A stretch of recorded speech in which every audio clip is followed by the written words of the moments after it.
Good morning. Thank you all for joining us here at City Hall. And I've got some special guests with us, and I'll let you introduce yourself. All right, I'm Bob Ainsley. I'm the president of the New Bern chapter, Sons of the American Revolution. And I'm Wayt. I'm the regent of the Richard Dobbs Spade chapter of the Daughters of the American Revolution. Very good. I've been an alderman for like 8 years now. I've done a few of these, but it's been a little while, so we'll have to see how rusty my skills are with the interview. But it's great to have you both here with us this morning, and I know you're here to talk about a very special occasion. So if you want to talk about your organization and then maybe dig into why you're here. Sure, I'll start off, and then I'll let Sims follow me here. The Sons of the American Revolution is a patriotic organization, obviously. It's the largest U.S. male lineage society in the nation. And we boast about 37,000 members, not as many members as the DAR. They got a jump on us some years back. And that's about 600 chapters throughout the United States. We've got some notable members. 17 U.S. presidents have been members of the society. A long host of other notables as well. Here in the New Bern chapter, we boast 90 members now, a growing chapter for the last 4 years. We have as our goals a patriotic set of goals, a historical set of goals, and some educational sets of goals. And that's one of the reasons why we appreciate you having us today is to hallmark an event that's going to be happening on the 27th of August. And that event is known as the first North Carolina Provincial Congress that occurred in the colonies. In fact, it was the first Congress held where the elected delegates attended. And the reason they attended was to draft up some redress of grievances against the British Crown for the high taxation and other things that was happening. So you're saying they had grievances against the government? That never happened, right? Yeah, they weren't very fond of the Parliament as well as the King of England. And we sent 3 delegates to the First Continental Congress in Philadelphia that next month, September 1774. And the foundation for what came out of that conference in 1774 were the the 28 resolution drafts that came out of the New Bern Resolves. And that was affectionately, it was known as one of our foundation documents, the Association of 1774, which basically was more economic than anything else. It was leverage against the Crown and Parliament that if you don't start addressing our grievances, we're going to stop buying products from you, basically. So that's what we're about. That's one of the things that we'll be doing on August 27th. Obviously, we have other things. We get into schools and like the DAR to help the teachers in the education of the American Revolution history, as well as supporting as much as we possibly can the veteran community and the service members around the community as well. That's great. So how do you come into play with all this? So for over 130 years, the Daughters of the American Revolution have had very similar goals: historic preservation, patriotism, and education. And our own New Bern Virtue Caraway started Constitution Week. She's the only North Carolina President General of the DAR.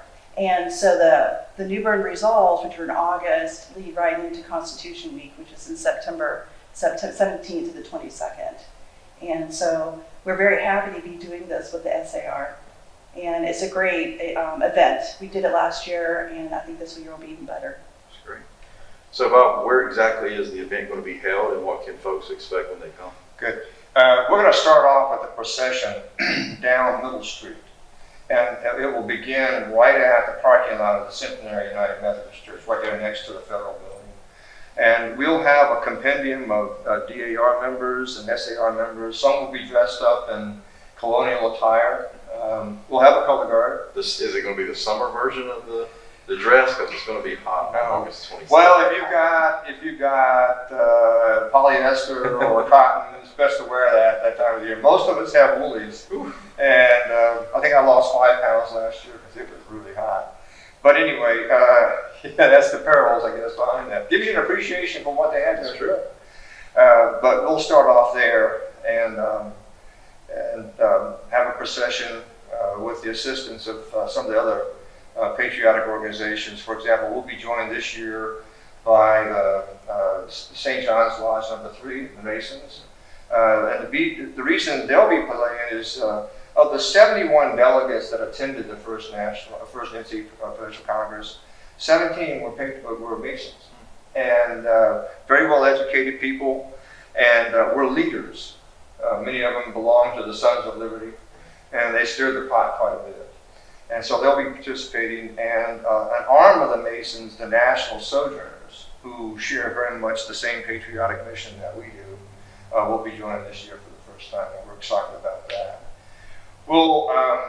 The actual procession will enter into the Christ Church Episcopal cantonment area, and we'll hold the ceremony, weather permitting, outside at the old chapel site there, where we'll conduct a small ceremony.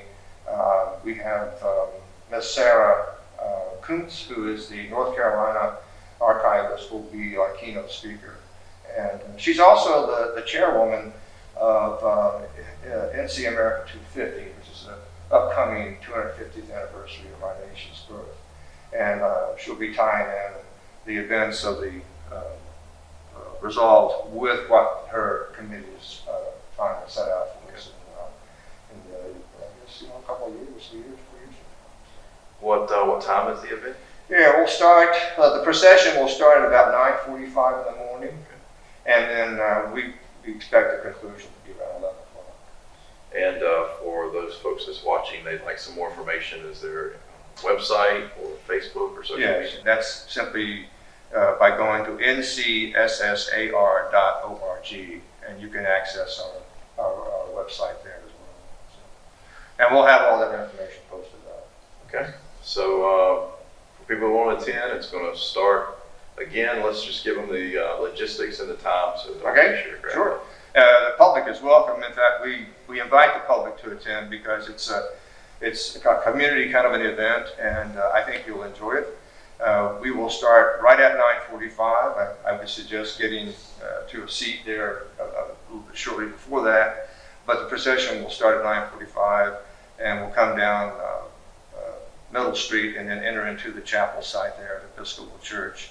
And plenty of seating, and there's will be programs and water, and we'll have a short reception afterwards over in the Harrison Center, which is just across the street on Pollock Middle Street, and the public is invited to attend that as well. They'll have an opportunity to learn more about the DAR and the SAR as well. We'll have some brochures and some slide programs with people there to answer questions if they're interested. That's great. Anything else you want to share before we wrap up? It's a great way to spend a Saturday in August. Yeah. Do it early before it gets too hot. Yeah. But we would, cordially and patriotically invite everyone to attend the event, and we appreciate that. And the opportunity to get with you this morning and share that with you. Absolutely. Well, we're looking forward to it. And good luck on a great event. I know it will be. Super. Appreciate that. Thank you.